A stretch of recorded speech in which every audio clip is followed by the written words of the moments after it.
Salut tout le monde! Vous voyez que j'ai ressorti mon t-shirt de super-héros, donc ça veut dire que c'est l'heure de la vidéo sur les BD du mois. Je suis super... je m'améliore en intro, je trouve, mais bon voilà. Alors ce mois-ci, j'ai pas lu autant de BD que ce que je pensais et que ce que je lis d'habitude au niveau de la quantité et tout. Mais j'ai quand même fait des super belles découvertes. D'ailleurs, donc ce mois-ci, je vais vous présenter que des séries que je viens de commencer, que je viens de découvrir. J'ai pas eu le temps de finir mes séries en cours, etc. Mais j'ai quand même fait des super belles découvertes. Donc je vais commencer tout de suite avec une bande dessinée que j'avais repérée depuis un moment sur la Blogo et que j'avais mis dans ma wishlist et que je trouvais nulle part. En fait, je cherchais pas vraiment, mais bon, je trouvais pas.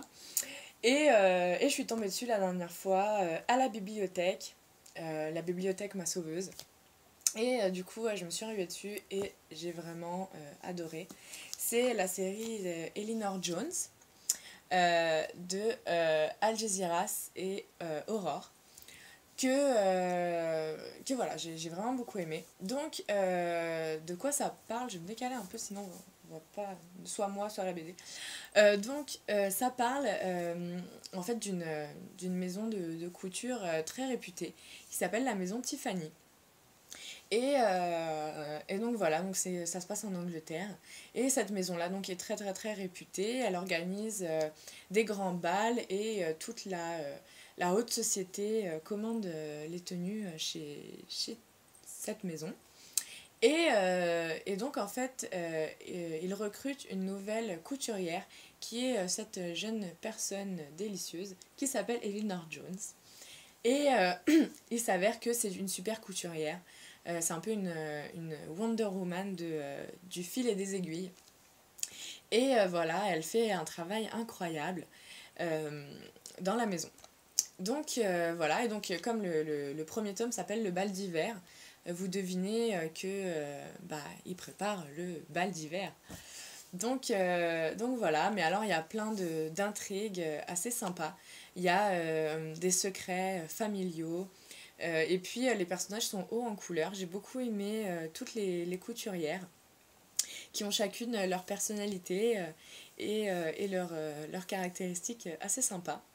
Et puis à côté de ça, il y a la famille Tiffany, donc qu'on voit ici à l'arrière, avec Hope qui est la maman, Abel le frère et Bianca la petite fille, qui est une vraie petite peste insupportable qui fait tous des coups fourrés aux couturières parce que donc c'est elle qui va reprendre la maison Tiffany plus tard. Et elle est très exigeante, elle est très capricieuse et donc du coup elle est très insupportable. Voilà, et donc du coup forcément ça va clasher avec les couturières et avec Elinor qui est aussi une jeune fille assez spéciale. Voilà, j'ai beaucoup aimé cette histoire parce que déjà le cadre me plaît beaucoup. Je suis en train de vous chercher des dessins à vous montrer en même temps, donc je regarde en bas. Mais voilà, donc j'ai vraiment vraiment adoré le cadre de l'histoire et les personnages comme je vous disais. Et alors les dessins sont vraiment magnifiques. Je sais pas si vous voyez bien ici. Mais voilà, donc les couleurs sont très jolies et les costumes sont vraiment magnifiques. J'aurais beaucoup aimé vivre à cette époque pour porter des belles robes comme ça. Donc voilà, c'est vraiment une super bande dessinée. Et dans mon élan, j'avais pris le tome 2, qui est cette fois le bal de printemps. Voilà, on suit encore les aventures d'Elinor dans la maison Tiffany. Qui se retrouvera confrontée à d'autres mauvais coups de la petite Bianca et qui va se rapprocher d'Abel, le grand frère, qui n'est pas aussi méchant qu'il le laisse entendre au début de l'histoire. Donc voilà, c'est vraiment une très belle série que j'ai adorée. Il me semble que c'est une trilogie. Le troisième tome, c'est Le bal d'été. Je sais pas trop quand il est sorti, je pense que c'est assez récent, mais peut-être que je dis des bêtises. Donc voilà, j'irai voir à la bibliothèque si le tome 3 y est, pour terminer en beauté cette jolie bande dessinée. Ensuite, une autre découverte que j'ai faite, c'est une série de BD dont mon ami Akesa m'avait parlé, et ensuite NJ qui en a parlé dans sa vidéo des favoris du mois de mai. Donc ça s'appelle Freak Squill. Voilà, donc un drôle de titre. Alors d'ailleurs ça c'est le deuxième, donc je vais commencer par le premier, voilà. Donc c'est un drôle de titre pour une drôle d'histoire et une drôle de bande dessinée.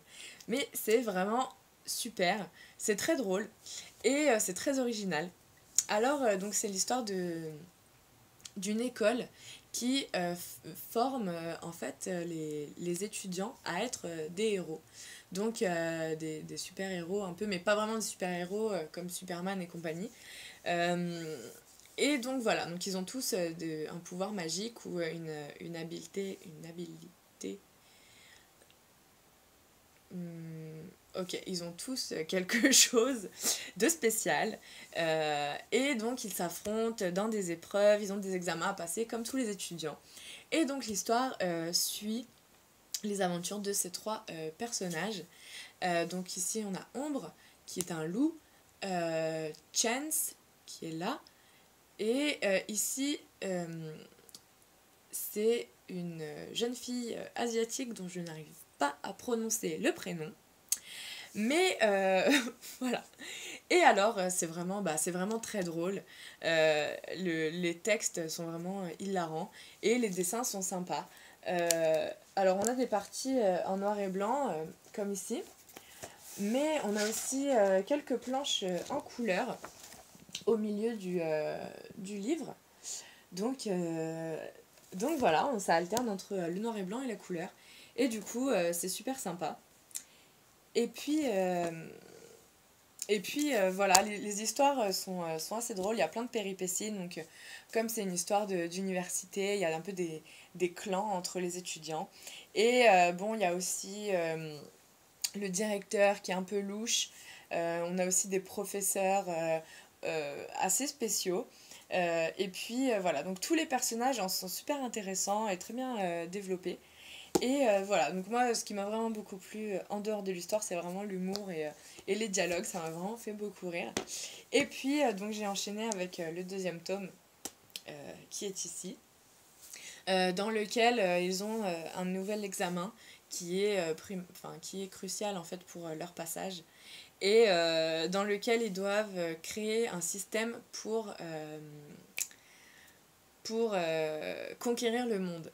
Et voilà. Et en fait, ce que nos protagonistes font est assez drôle, puis ça se retourne contre eux, et voilà. Et donc, c'est super original. Moi, ça m'a vraiment conquise. Je sais que j'ai appris en fait qu'il y avait 3 séries différentes.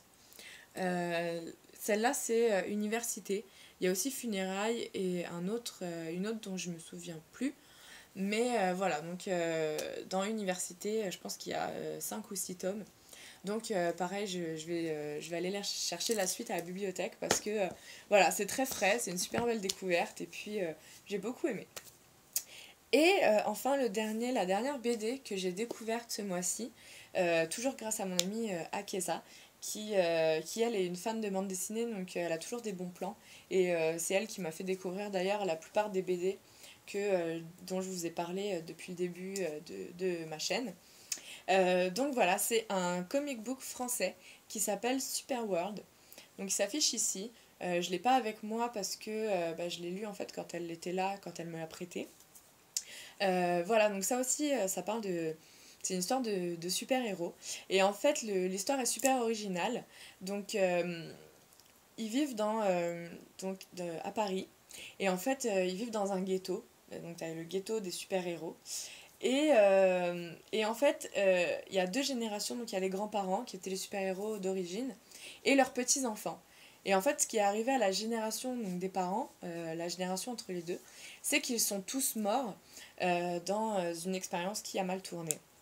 Et donc, à cause de ça, les super-héros n'ont plus le droit d'utiliser leur pouvoir.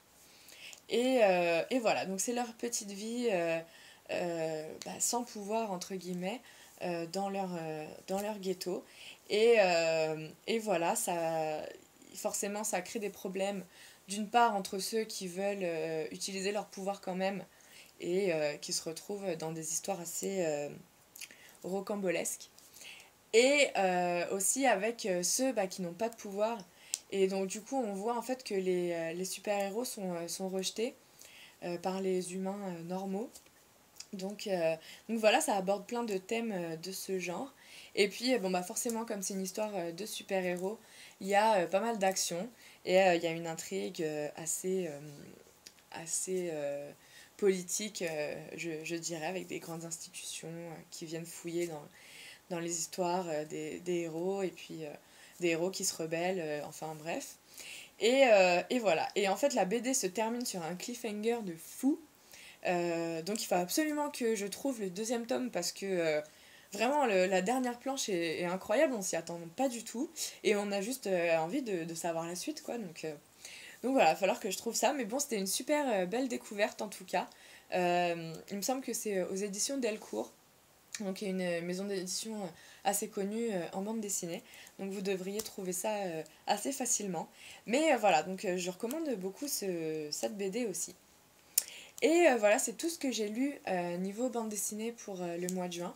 Donc par rapport à d'habitude, vous voyez que c'est pas énorme. Mais je vais essayer de me rattraper. Déjà, il faut que je continue les séries que je viens de vous présenter. Et il faudrait que je termine aussi les séries que j'ai commencées il y a longtemps, les Walking Dead, les Sin City et compagnie. Donc voilà, je vais essayer de faire ça au mois de juillet. Ça devrait le faire, j'espère. Donc voilà, j'espère que je vous aurai donné des bonnes idées de lecture, que vous auriez fait de belles découvertes. Et vous pouvez donc vous abonner à mon Facebook, mon Twitter, ma chaîne YouTube bien évidemment, et laisser vos commentaires en bas. Si vous avez des suggestions de bandes dessinées que je devrais lire ou qui pourraient me plaire selon vous, n'hésitez pas à m'en faire part. Ça va me faire très plaisir de découvrir des nouvelles choses. Donc voilà, et en attendant, je vous souhaite des bonnes lectures et une bonne semaine. Bye!